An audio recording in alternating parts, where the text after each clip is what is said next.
Well, howdy friends, Brian Flechsig of Mad River Outfitters, and welcome back to another one of our Q&A videos. As always friends, we appreciate your questions. In fact, we relish your questions. You send us an email, and in fact, if you want a question answered here on the YouTube channel, it has to come via email to admin@madriveroutfitters.com. Or if it's an emergency or you'd rather talk to somebody, yes, you can pick up the phone and talk to a real live person here at Mad River Outfitters that's always happy to help. It's been a little while since we've done a Q&A, so I'm gonna blow through some of our favorites here of recent. First and foremost, Santiago. Santiago says, hello. So I hooked on a nice bonefish that turned out to be a fighter. It took a lot of line out and oh wait a minute. Santiago, no periods. At the very end. You have to read it. Okay, here we go. Let me take a deep breath. Hello, so I hooked on a nice bonefish that turned out to be a fighter. It took a lot of fly line out and almost got to my backing. When I was reeling in, my fly line was accumulated on the left side of my reel until it got stuck. I literally had to open the spool and put it back in fast because the whole line was distributed on the left side, wondering how to prevent that from happening. Okay, here's an actual sentence. How can I have my fly line smoothly even on my fly reel when I reel back in? Question mark. Oh. Thank you. And Santiago goes on, thank a lot for your time. And just kidding, man. Periods are overrated, although it does help me. You still need to take a breath when you read it. Yeah, but I was almost out of breath. Yeah, Santiago, there's a real easy solution. We've done a video on this before. I forget where we did it, but maybe our neighborhood editor there can figure it out and put a link up here or down in the description. But anyhow, yeah, we have shown this. I think we were with Blaine in Virginia. When you're reeling in, okay, when you've got a fish on the line, remember to keep your attention to your side, one side or the other. We fight a fish with the butt of the rod. You're gonna use your pinky, okay? Your pinky, there we go. You're not that big of a fish. You're going to use your pinky to move the line back and forth on the spool as you're reeling in. Okay, you should always do this. So your pinky just your pinky does this, moves back and forth. Okay, even if you have to practice that at home, do pinky exercises so that you can move. It's just like on a bait caster. You know, you've got that, I don't know what they call it, but the thing that moves back and forth to distribute the line, well, your pinky serves as that, and your pinky just moves the line back and forth and keeps it from piling up on one side of the reel or the other. Great question, and I know a lot of people have that question. Practice that. Use your pinky to move it back and forth as you're reeling the fish in. Now, be sure that if the fish runs, if he takes off running, to make sure to let go with your pinky. You don't want to burn your finger or get your finger in the way of that fish taking off and running. So there you go, Santiago. Next up, Terry Danish. All of a sudden got hungry for sweets. So Terry says, Brian, I can't say enough about how helpful and entertaining, in parentheses, your videos are. Well, we thank you, Terry. Appreciate that. You know, it's way more fun to learn if you're entertained, and we've kind of always taken that approach. And we also try not to take ourselves too seriously. It's only fly fishing. This is not rocket surgery. I have a question I was hoping you can answer for me. I notice you use orange fly line in your videos. Is this just so we can see the line easier as you show various techniques, or do you use orange fly line when fishing? It seems logical to me that perhaps a moss green color would be less conspicuous to the fish. Does it make any real difference what color I use? Well, Terry, this is a subject we have talked about quite a bit, but we still appreciate your question and always happy to answer, which we answer all questions. You see me using the bright orange fly line along with this bright yellow rod for teaching. But when you see me fish, in most cases, I am fishing with a bright orange fly line. And there's probably tons and tons of videos and tons of footage of me actually fishing, yes, with a bright orange fly line. Some cases where I have not used a bright orange fly line was probably because the taper line that I wanted was not available in orange. But trust me, if it's available in orange, I'm using the brightest fly line I can. And we learned this many, many years ago from our friend Flip Palette, who designed this particular line from Cortland. But we also worked with scientific anglers over the past couple years on a project called Project Orange. And that's where we basically convinced scientific anglers to make some of their more popular line tapers in bright orange, because so many people are starting to realize how important this bright orange fly line is, or at least a line color you can see. Your logical sense tells you that the fish is going to be less inclined to see a moss green color. But I want you to remember three things. First and foremost, the most important part about casting, one of the most important parts about delivery and then manipulating your fly on the water, is being able to see your fly line. The worst case scenario is that you can't see your fly line. So I know it's counterintuitive, but man, this bright orange fly line is an absolute godsend. I can't hardly fish without it. And then I'll tell you two things. The first thing came from Lefty Cray. He said, fly line color does not spook fish. Bad casting spooks fish. And you know what? I mean, that's been proven time and time again. And then our good friend Flip Palette, Flip says, doesn't matter what the fly line color is. He said, just don't show it to them. Yes, we've also had this discussion with our good friend Sean Leeden. When I first started going to the Bahamas with these bright orange lines, they laughed at me and they said, oh, you can't fish for bonefish with a bright orange fly line. I said, well, just I'm going to. And now Sean Leeden, his brother, all the guides at the Andros Island Bonefish Club, they absolutely love these bright orange fly lines because it helps them. Yeah, so for the past 6 years now, I've been telling my clients, all of my anglers, about using bright colored lines, so it enables them to see exactly the position to where I'm pointing to that target. So having a bright colored line, even when you're false casting, you can gauge them on the line that you're using to be able to present the adequate length you need to your target. So using bright colored lines enable you to see as an angler your distance and the target that your guy is showing you. Another thing, Sean, too, is with that bright colored line, when you can see the end of your line, and then you see what the end of the line is doing. Correct. And correct. Whatever the end of your line is doing, your fly is doing. Doing the exact same deal. Just 9, 10, 12 foot away, however correct. long your leader is. Correct. And you can follow suit with your fish once he's coming onto your fly, because once you can see the end of your line, you know exactly where the position of your fly is. And so you'll know exactly where your target is. Oftentimes, you're not able to see these fish. They're somewhat translucent in the water.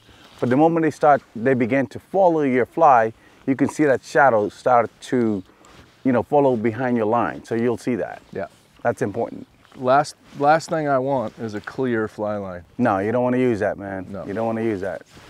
They can direct you to the fish better when your fly line lands. They can tell you what to do because they know what the fly's doing, because the fly's doing exactly what the tip of the fly line is doing.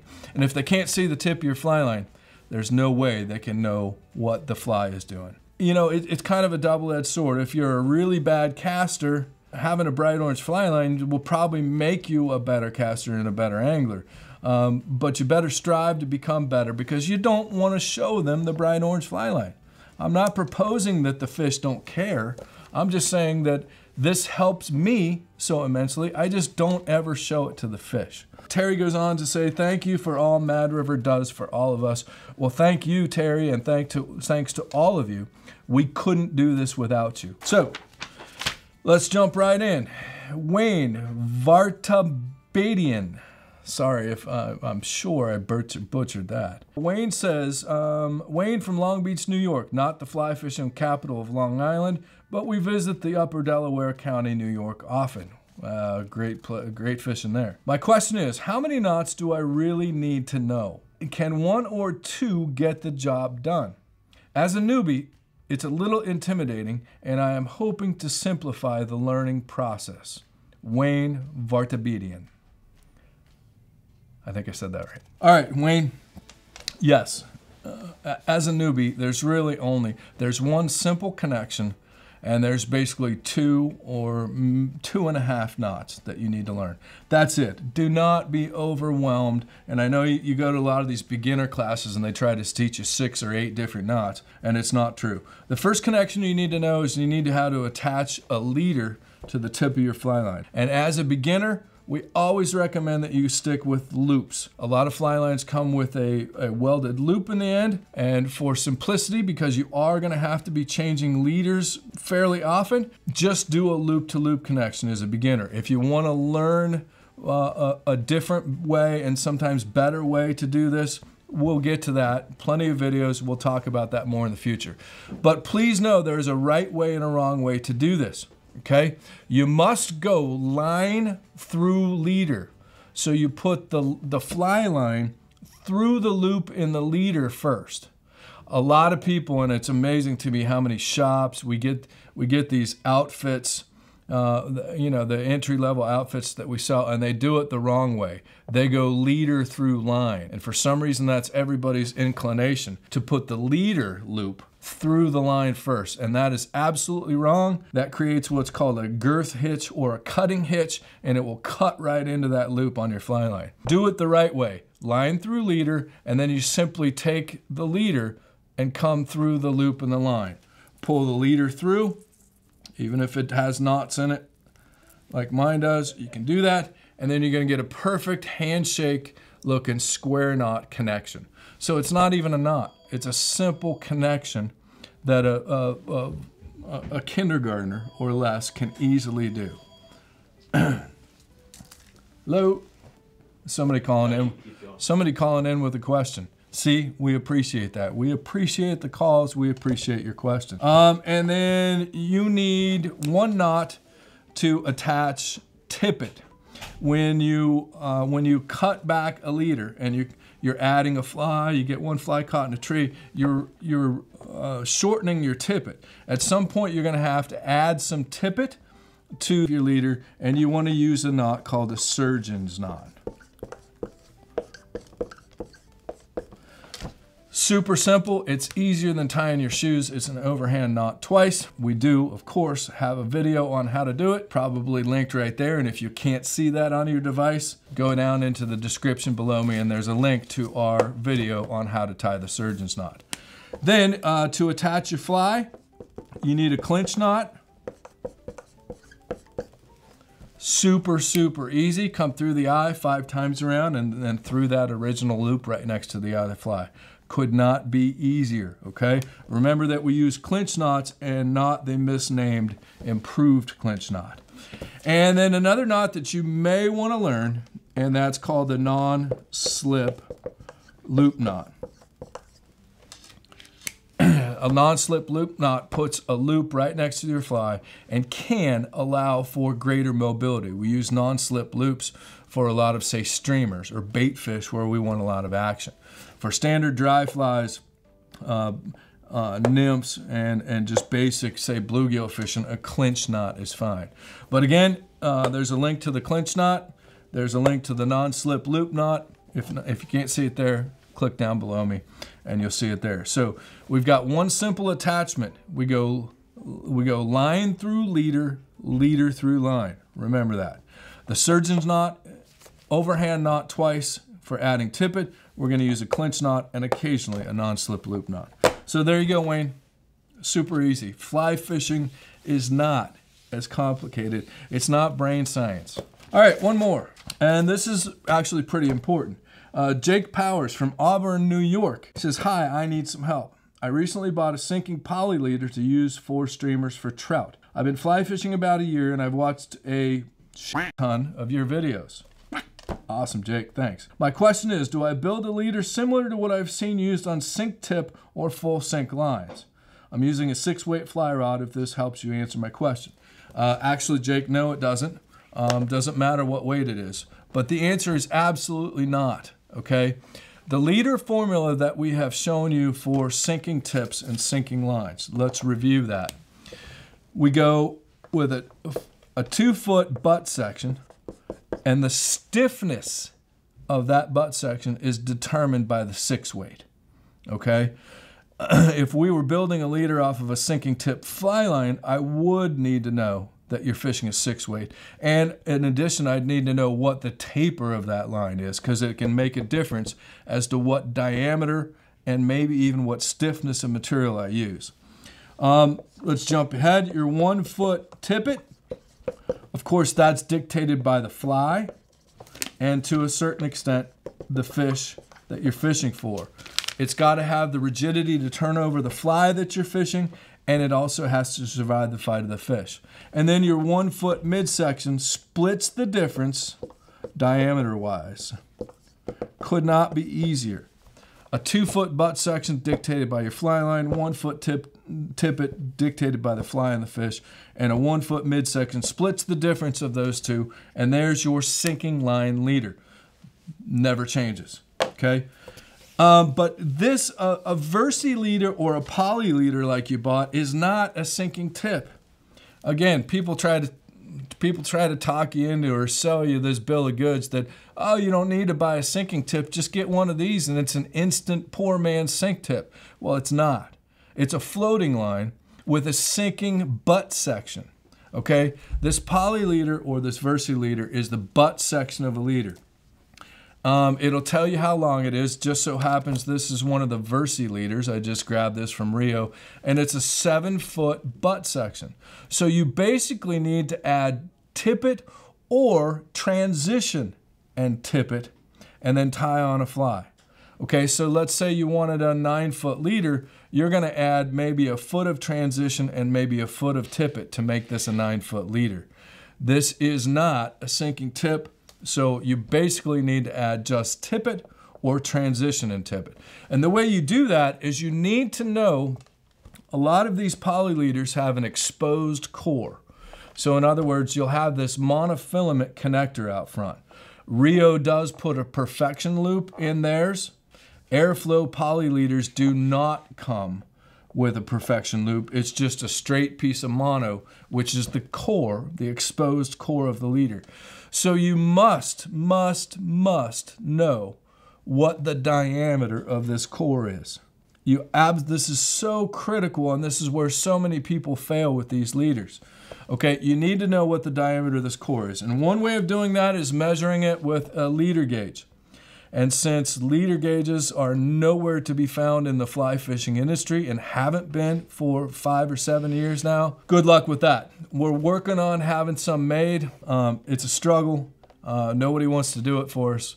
But anyway, so this is my coveted, actually I have 2 of them. One is on my desk. The other one I will never ever tell anybody where it is. So you can measure it, or here's a better idea. Go to madriveroutfitters.com. I've measured them all for you. It's all on our website. So if you buy a Rio Versi leader or an Airflow poly leader, the diameter of this core is on there.